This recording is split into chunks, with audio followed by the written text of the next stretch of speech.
A década de 1920 foi um dos marcos mais importantes no século XX, devido a diversas transformações pelas quais a maioria dos países passou. Foi uma década decisiva para o que aconteceu no restante do século, afinal, o mundo se recuperava de uma grande guerra mundial, a dita Primeira, e cada país precisava se reposicionar nos cenários econômico, político e social que se iniciavam. Uma nova era, novos estilos e padrões de vida surgiam naqueles loucos anos 20. Enquanto camelos ainda eram usados pelos correios em alguns países africanos, na Europa, ainda se podia pagar para voar em um daqueles balões dirigíveis, projetados pelo conde alemão Ferdinand von Zeppelin, no início do século XX. O cinema avançava bastante, e naquela década as produções passaram a ficar muito melhores, contando com estúdios maiores e novas técnicas cinematográficas. Até por volta de 1927, as técnicas de captura de áudio ainda não estavam bem evoluídas, e o cinema mudo era uma característica forte. Mas isso não foi impedimento para que grandes filmes fossem produzidos. Produções como Em Busca do Ouro, de Charles Chaplin, de 25, O Encouraçado Potemkin, de Sergei Eisenstein, também de 25, A General, de 26, dirigido por Buster Keaton, que contou com uma das cenas mais caras da época, em que uma locomotiva cai com um rompimento de uma ponte. Ou o célebre Metrópolis de 1927 de Fritz Lang, que traz uma visão futurista do mundo a partir daquela década. São ainda não só clássicos, como verdadeiras obras de arte do cinema mudo. Nos Estados Unidos, a maioria dos fabricantes de automóveis pensavam em dois importantes quesitos para os modelos que fabricavam: mais velocidade e mais conforto. Eles queriam proporcionar comodidade e praticidade aos clientes, como neste modelo que permitia estacionar facilmente ao levantar a traseira do carro com o pneu step, que rodava e permitia posicionar o carro em qualquer lugar. Enquanto isso, no Brasil ainda era muito comum o uso de charretes para deslocamentos das pessoas, assim como o transporte de materiais. E apesar do modernismo que hoje o país vive, o contraste continua muito grande, uma vez que ainda é comum presenciarmos animais e até pessoas literalmente puxando carroças nos grandes centros urbanos. Mas voltando aos anos 20, mais precisamente ao final de 1919, quando o Rio de Janeiro era a capital federal do Brasil. Os cidadãos acabavam de acordar de um terrível pesadelo, o fim da gripe espanhola. O Rio foi um dos lugares mais afetados pela pandemia, já que era por onde imigrantes do mundo inteiro chegavam. De janeiro de 1918 a dezembro de 20, estima-se que a gripe espanhola infectou 500 milhões de pessoas, cerca de um quarto da população mundial na época. Calcula-se que o número de mortos tenha sido entre 17 milhões e 50 milhões, e possivelmente até 100 milhões de pessoas, tornando-a uma das epidemias mais mortais da história da humanidade. Alguns costumes vindos com os estrangeiros, tanto da América do Norte como de vários países europeus, acabaram por influenciar nos costumes das sociedades brasileiras, especialmente em cidades maiores, São Paulo e Rio. As mulheres, por exemplo, começaram a abandonar os espartilhos e adotaram roupas mais práticas e modernas, usando vestidos mais curtos, decotados e na altura dos joelhos. Cabelos curtos, pálpebras pintadas de cor escura e lábios vermelhos tornaram-se populares. A libertação feminina não se restringiu à moda, como também à liberdade social. Elas começaram a desafiar as normas tradicionais e a buscar uma nova forma de liberdade e independência. E esse movimento foi influenciado pelo espírito de modernidade e pela influência das flappers, grupos de mulheres jovens que desafiavam as convenções sociais da época. É importante lembrar, no entanto, que nem todas tinham a coragem de ir para as ruas e exigir seus direitos. Na verdade, a minoria fazia isso em nome das demais. Nas cidades menores e vilarejos espalhados pelo interior do país, a predominância masculina em todos os setores da vida ainda prevalecia. Eram eles quem mandavam em casa e ponto final. Raramente via-se uma mulher sozinha nas ruas durante a noite e, se uma fosse encontrada, tinha que dar alguma justificativa. O machismo era muito predominante naqueles anos 20. Em 22, o Brasil abria as portas para o que seria uma espécie de revolução cultural no país. Pela primeira vez, uma edição da Semana de Arte Moderna aconteceu em São Paulo, que colaborou muito para que um novo tipo de arte surgisse e que ia além dos contos e poemas que até então preenchiam os espaços da arte brasileira. A Semana de Arte Moderna de 22, além de abrir as portas para novos e desconhecidos artistas, também mostrou à sociedade que as mulheres possuíam muitos talentos para as artes plásticas, que antes raramente podiam ser mostrados. O evento, tal sua importância, foi um dos responsáveis diretos por introduzir o modernismo no Brasil. Apesar de não ter sido o evento mais divulgado na época, a Semana de Arte Moderna de 22 foi um marco crucial na história da arte brasileira. Foi realizada entre os dias 13 e 17 de fevereiro no Teatro Municipal de São Paulo. O evento rompeu com as tradições acadêmicas e europeias que dominavam a arte brasileira até então, promovendo uma nova visão estética inspirada nas vanguardas europeias. Houve a participação de diversos artistas de diferentes disciplinas, como pintura, escultura, música, literatura e arquitetura. E entre os destaques, nomes como Anita Mafaldi, Di Cavalcanti, Tarsila do Amaral, Oswald de Andrade, Manuel Bandeira, Mário de Andrade, Victor Becheré, Hildegardo Leão Veloso e Wilhelm Harberg. Na música, diversos gêneros e nomes também surgiam, como Pixinguinha, que foi fundamental para a popularização do chorinho e do samba. Chiquinha Gonzaga, que apesar de ter sido rejeitada pela família, mostrou-se uma exímia pianista e compositora, que contribuiu de forma inegável no desenvolvimento do samba e do maxixe. O samba era uma das maiores características da música popular brasileira. Mas acontecia também uma regionalização de estilos, como o frevo no Recife, associado ao carnaval, que também fez surgir as marchinhas, que se popularizaram até os anos 70. Outro estilo que surgiu com força naquela década de 20 foi a modinha, uma forma mais lenta e romântica de música e que deu origem mais tarde ao samba-canção. No campo das classes sociais, é nítida a percepção de que nem tudo mudou no Brasil. E nem em boa parte do mundo, infelizmente.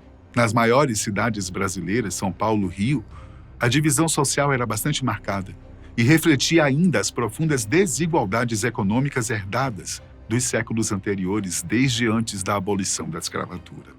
O fato é que muitos fazendeiros ainda não se contentavam com a abolição.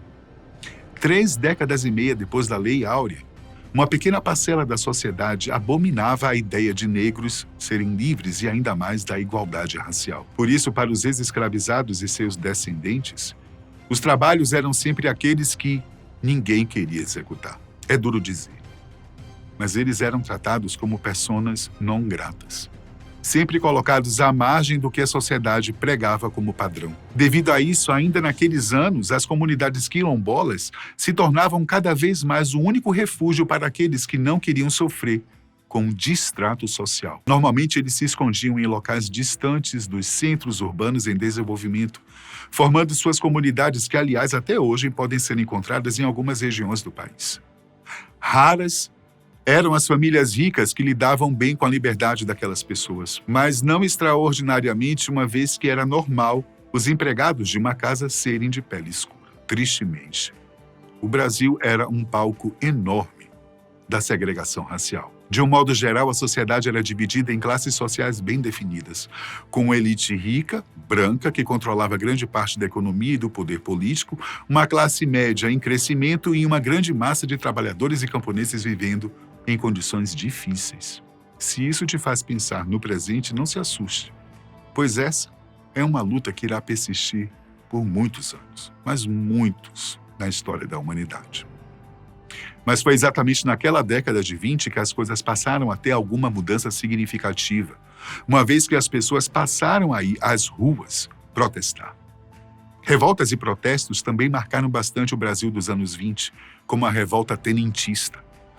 Em 5 de julho de 22, um grupo de oficiais, em sua maioria tenentes, se rebelou do Rio de Janeiro, desencadeando o famoso levante dos 18 do Forte de Copacabana. A revolta foi precipitada pela prisão do ex-presidente Marechal Hermes da Fonseca, ordenada pelo então presidente Epitácio Pessoa. As causas dessa insurreição iam além do ato imediato. Elas refletiam descontentamento com as condições de vida da população, o alto índice de analfabetismo, a falta de representatividade política em um Brasil que buscava se modernizar e um estado de precariedade do Exército Brasileiro. Essa instituição, que havia desempenhado um papel crucial na união do país após a Guerra do Paraguai, na derrubada da monarquia e na proclamação da República, agora enfrentava desafios internos e externos.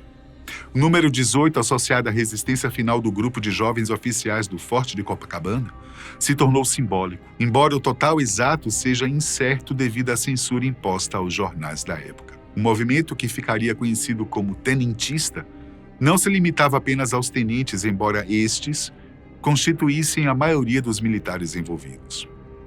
A revolta foi uma expressão da insatisfação generalizada com o governo e as condições do país, marcando o início de um ciclo de levantes que influenciaria a política brasileira nas décadas seguintes. Também foi marcante a Revolta Paulista de 24, um movimento armado liderado por militares e civis em São Paulo contra o governo federal. O objetivo da revolta era derrubar o presidente Arthur Bernardes e promover reformas políticas e sociais no país. A revolta durou cerca de 3 semanas e foi marcada por intensos combates entre os revoltosos e as forças governamentais. Bernardes, em 4 anos de poder, governou o Brasil praticamente em estado de sítio, uma medida de exceção que suspendeu liberdades civis e deu ao governo amplos poderes de repressão. O uso prolongado do estado de sítio é visto como um sinal de autoritarismo, uma vez que restringia os direitos e liberdades da população, censurava a imprensa e reprimia duramente a oposição. Durante o governo de Arthur Bernardes, o Brasil enfrentou dificuldades econômicas, especialmente relacionadas ao setor cafeeiro, que era a base da economia nacional na época. Houve uma crise no preço do café no mercado internacional, o que impactou severamente a economia brasileira. Embora Bernardes tenha adotado medidas para controlar a crise, como a política de valorização do café, essas ações não foram suficientes para aliviar os problemas econômicos do país e geraram descontentamento. O governo de Arthur Bernardes ainda é visto como um símbolo do desgaste do sistema político oligárquico da Primeira República.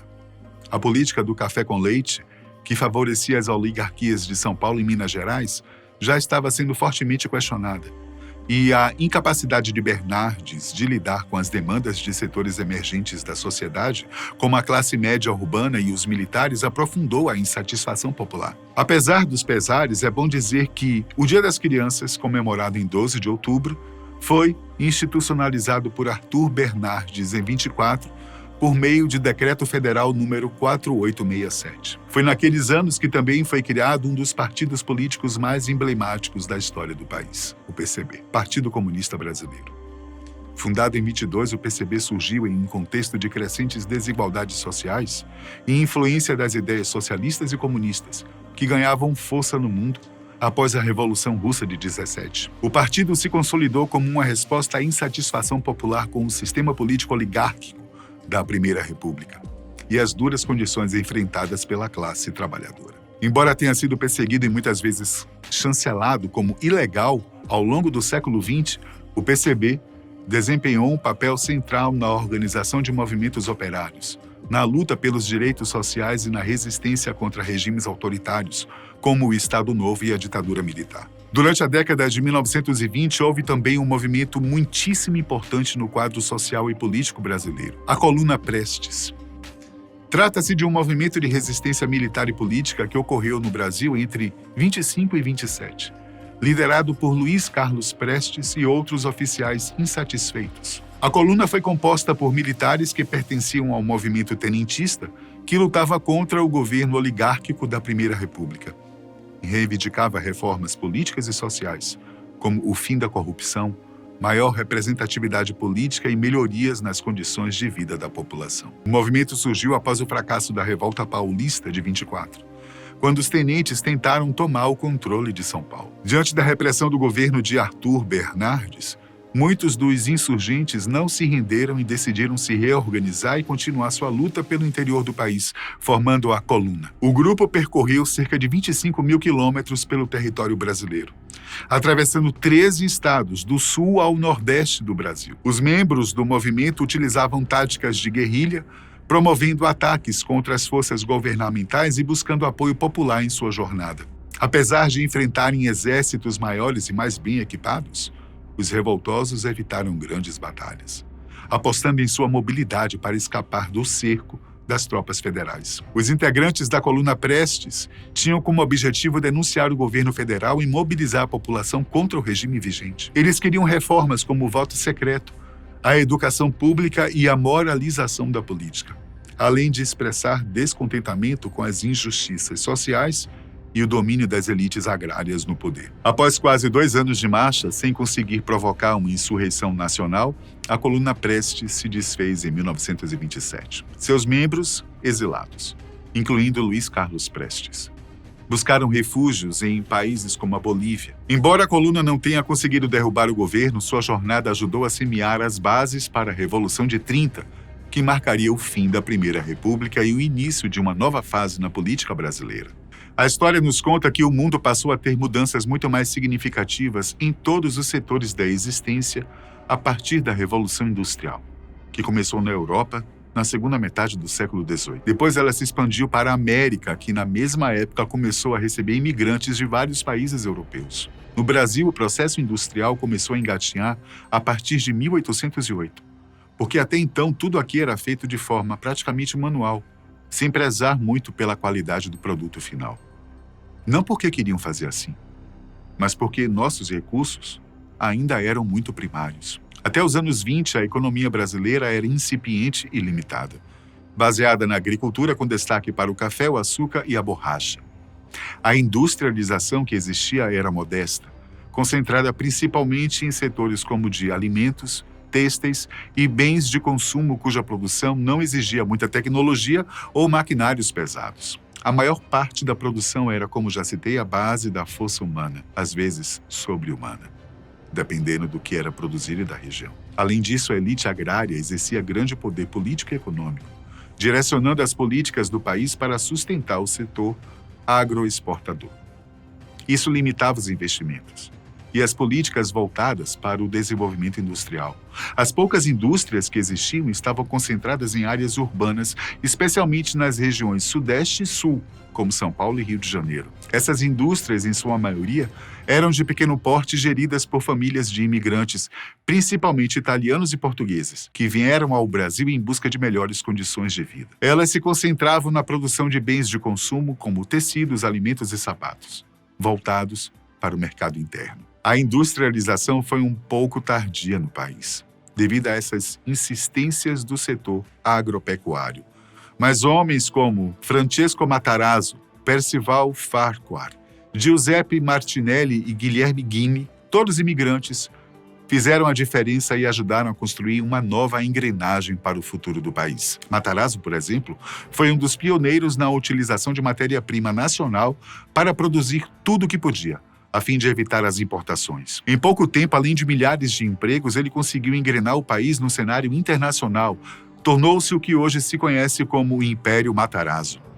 Farquhar também teve uma participação muitíssimo importante para o crescimento do país naqueles anos. Os objetivos de Matarazzo contribuíram para que Farquhar investisse em infraestrutura no país, o que permitiu aos industriários usarem redes ferroviárias para facilitar o escoamento de sua produção, bem como na exportação de diversos produtos, especialmente têxteis, área que o Brasil teve grande destaque na primeira metade do século XX. Farquhar desempenhou um papel central na implementação da Estrada de Ferro Pan-Americana e na instauração de um sistema de energia elétrica no Rio de Janeiro, facilitando assim a afluência de investimentos estrangeiros no país. Giuseppe Martinelli, por sua vez, chegou ao Porto de Santos em 1898 e em 22 sua empresa de navegação, a Lloyd National, já contava com 22 navios, que atuavam principalmente no transporte de cargas produzidas no país: café, açúcar, têxteis e outros. Foi de grande valia para outros colegas industriários, como Francesco Matarazzo. Já a família Ghini tinha a concessão da Companhia Docas de Santos, que havia sido concedida pela Princesa Isabel em 1888. Esse negócio rendeu à família uma enorme fortuna. Como vimos, há 100 anos, os brasileiros viviam entre o passado turbulento e uma perspectiva muito animadora e positiva para o futuro. O glamour ainda era limitado às 2 cidades mais importantes da época, São Paulo e Rio de Janeiro.